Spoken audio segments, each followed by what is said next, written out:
Fala galera, beleza? Bem-vindos a mais um História Direto do Forno e hoje com assunto quente. No dia 13 de maio de 1888, a princesa Isabel assinava a Lei Áurea, acabando assim com a escravidão no Brasil. Só que muitas vezes nós lembramos mais da figura da princesa Isabel e o seu grande apelido, a Redentora, do que lembrar das pessoas que lutaram e conquistaram a abolição da escravidão. O quê? Você não sabia que tinha essas pessoas? Nunca ouviu falar em nomes como Joaquim Nabuco, André Rebouças, José do Patrocínio? Então vem que eu vou te contar essa história. Mas antes disso, deixa aí o gostei no vídeo, se inscreve no canal e se curtiu, compartilha com os amigos. Agora, sem papo furado, vamos que vamos. Não tem como falar de Princesa Isabel ou de abolicionismo sem falar da escravidão.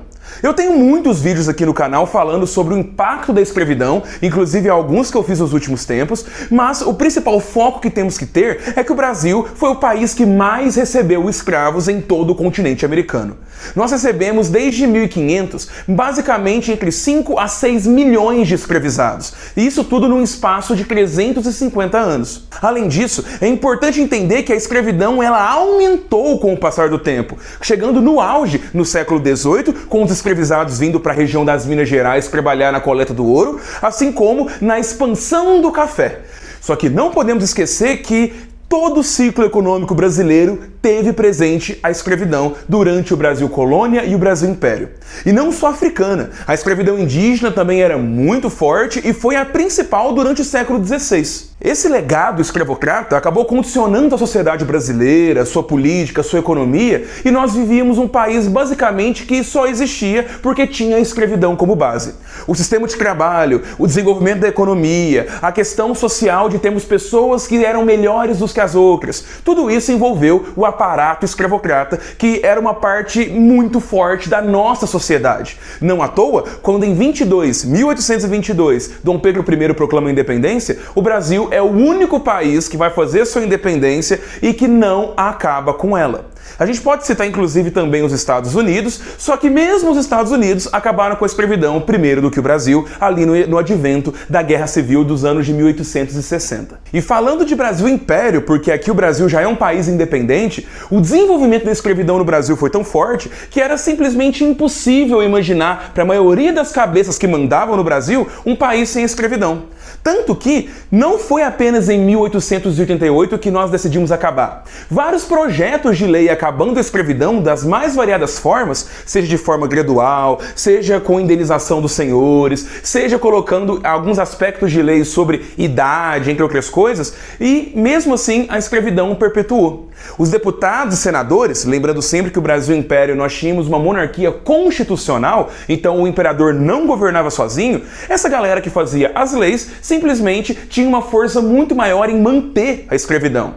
Nós temos discursos muito longos e muito lembrados, como do então senador José de Alencar, ele mesmo, o do Guarani da Iracema, falando que a escravidão era um traço cultural brasileiro, que tal qual existiam outros traços em outros países, nós não deveríamos agir para acabar uma parte da cultura nacional. E por fim, para fechar esse contexto, não podemos esquecer dos números, seja do dinheiro e seja da população que estava. Até porque escravidão acontecia porque dava dinheiro. Ela dava dinheiro para traficantes de escravos, dava dinheiro para quem operava o navio negreiro, dava dinheiro para quem literalmente fazia grandes fazendas de escravos para ganhar mediante o investimento, lembrando que a vida de um escravo no Brasil chegava mais ou menos entre 5 a 10 anos depois dele ser comprado. Então era uma questão de investimento que mexia muito com a economia e fazia a fortuna de muita gente e inclusive, até hoje, muitos herdeiros acabaram ficando na mão de muita gente que no passado ganhou dinheiro vendendo pessoas. E na quantidade de escravos, o Brasil chega, no censo de 1850, a ter 1,5 milhão de escravizados. Só que esse número vai abaixando, já que no Brasil, principalmente no século XIX, existiam ferramentas de abolir a escravidão individualmente, como as leis de alforria, doações que eram feitas por senhores de escravos que estavam morrendo e colocavam no seu leito de morte a libertação dos seus escravizados, assim como outras maneiras que envolviam a própria liberdade desses escravizados. Sem contar, claro, nas leis que começam no Brasil a gradualmente acabar com a escravidão. A Lei Eusébio Eusébio de Queiroz em 1850, com o fim do tráfico negreiro, a lei do ventre livre em 1871, a lei do sexagenário em 1885. Então nós temos sim posturas legislativas, já que o mundo inteiro já estava acabando com a escravidão e existiam pressões de razão econômica e cultural para se acabar de forma internacional com a escravidão, principalmente puxado pela Inglaterra, a maior potência no século XIX. E aí é que tá. Esse contexto todo acaba fazendo o caldeirão que vai resultar nas práticas abolicionistas, já que nós tínhamos um país com tamanha força da escravidão, isso não inibia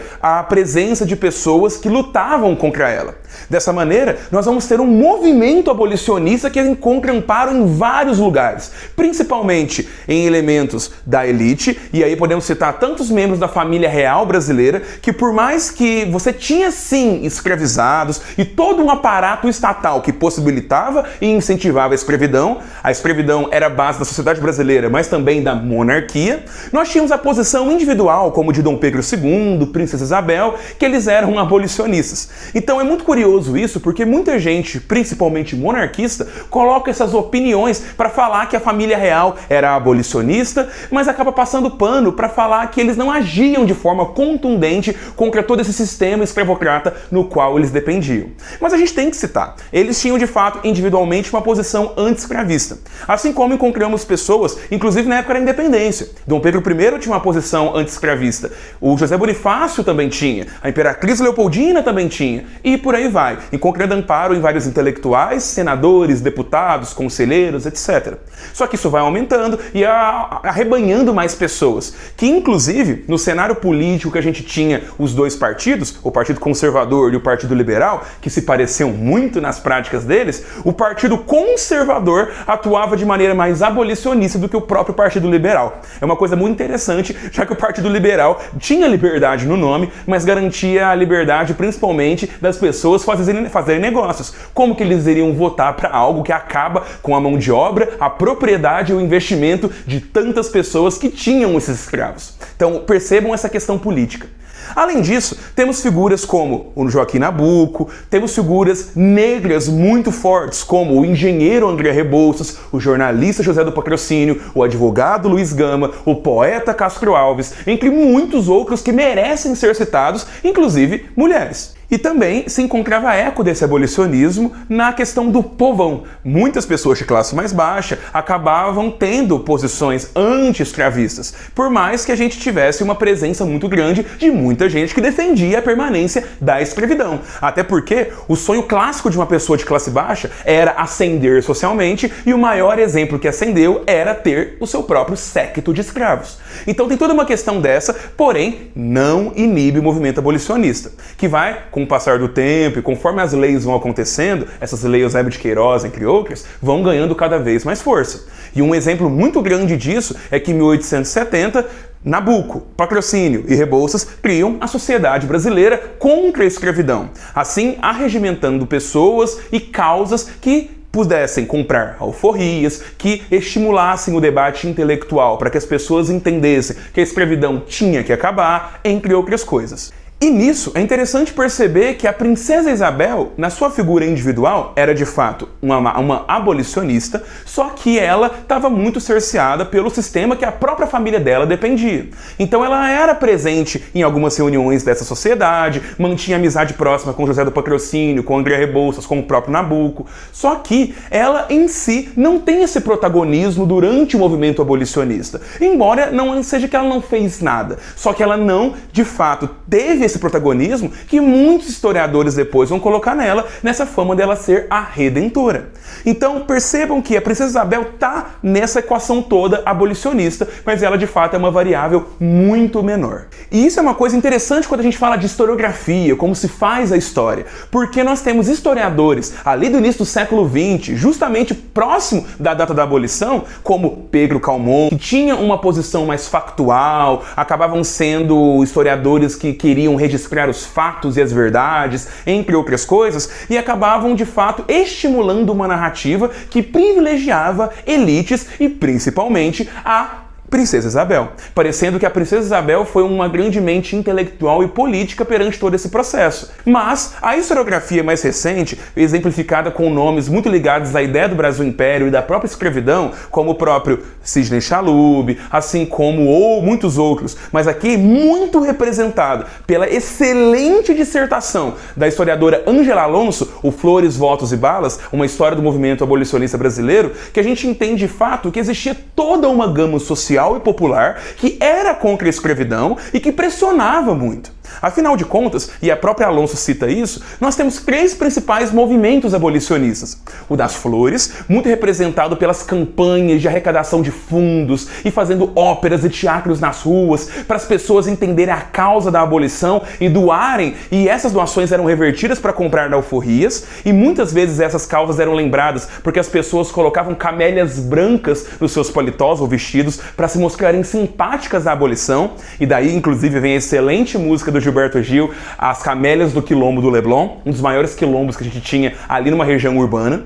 Também a Alonso cita o movimento dos votos, e aí essa questão toda legislativa, as leis graduais como Eusébio de Queiroz que eu citei, e também, e muito apagado pela história, a força das balas, já que muitos quilombistas, muitos negros que estavam libertos lutavam e invadiam fazendas para render senhores ou mesmo matá-los e salvar, na visão deles, e de fato é uma salvação, aos escravos que estavam lá. Então percebam que existiu uma quase guerra civil em determinado momento, principalmente se aumentando a partir de 1885, muito próximo da questão da abolição.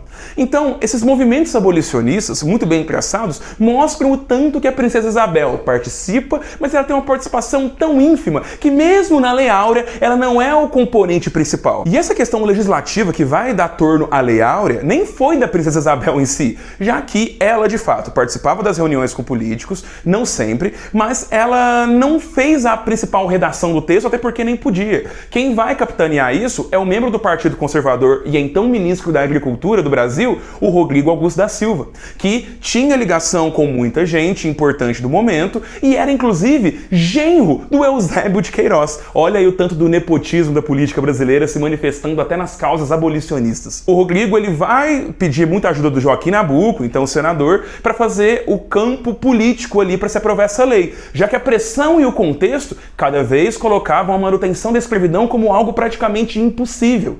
E essas pressões não paravam. É por isso que a gente vai ter isso, e não se esqueçam, nós tivemos sim projetos de lei, inclusive do próprio Nabuco, na época, ali na década de 1870. Só que o Congresso não topava. A gente não tem essa ideia de senadores e deputados querendo aprovar leis abolicionistas de fato ainda. E aí, a Lei Áurea talvez seja, tanto que foi, o maior exemplo de sucesso disso.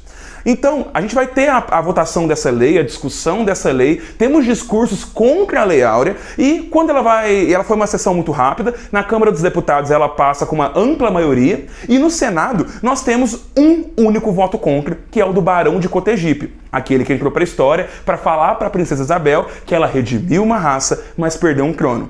Justamente porque o argumento do Cotegipe era que a escravidão era tão importante para a monarquia e para a manutenção do governo que fazer uma lei assim, sem discutir indenizações ou conscientização da população, era uma loucura naquela época. Foi voto derrotado, mas um ano depois a gente tinha o fim da monarquia. Então percebam que a Princesa Isabel, ela participa de algum jeito, mas nem de perto ela tem o protagonismo do movimento abolicionista. Só que no Brasil, nós temos de fato um culto à personalidade que faz com que a gente ignore os meandros políticos e foquemos muito nas pessoas que encabeçam os processos.